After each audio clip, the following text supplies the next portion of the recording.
The pro-Palestinian protests across the country have been prompting quite a bit of discussion, I think it's fair to say.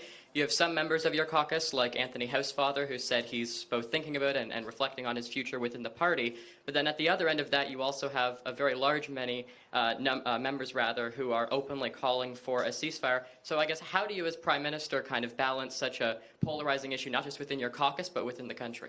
Well, I think you struck it exactly right. These are really difficult times and really difficult moments right across the country where people have feelings of anger, feelings of grief, feelings of fear and concern, and very difficult conversations happening in communities across the country. I think it's sort of important that our political parties can actually be a reflection of the kinds of conversations going on in communities across the country. And it is a very good thing that we have both significant number of Jewish MPs and a significant number of Muslim MPs in our political party, because that allows us to have conversations that are the reflection of the kinds of conversations going on out there across the country.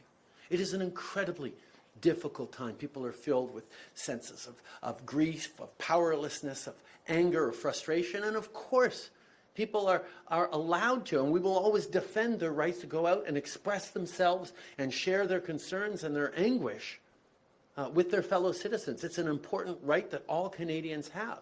And we're going to continue to make sure we're having those conversations in a way that eventually brings people back together.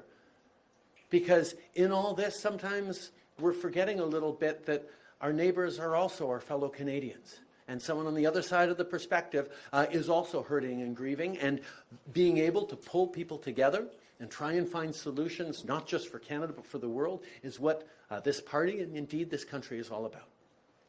And then just kind of following up on that, obviously there were protests in Toronto over the weekend where there were a number of arrests made. Despite policing obviously being a provincial jurisdiction, a lot of people still turning to you for your perspective. I guess what steps will your government take, perhaps working with the provinces, to both balance the obligations of law enforcement with Canadians' rights to peacefully assemble and free speech? Well, first of all, it is a fundamental right that people are able to protest freely in this country. It is really, really important in our democracy and in democracies around the world that people have that ability to mobilize, go out and express their concerns for policies here at home or things happening overseas. That's something that this government will always defend.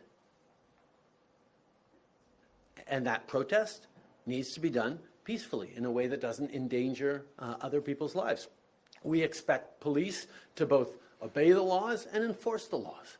And that's something that I think is necessary. Just waving a Palestinian flag is not in itself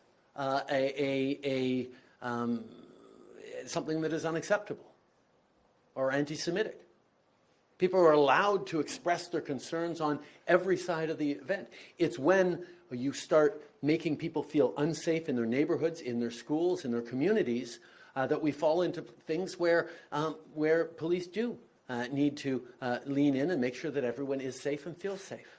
But that is a balance that is ongoing every single day by police forces across the country. And as a federal government, we expect people to obey the law. We expect the police to obey the law, but we also expect the police to enforce the law.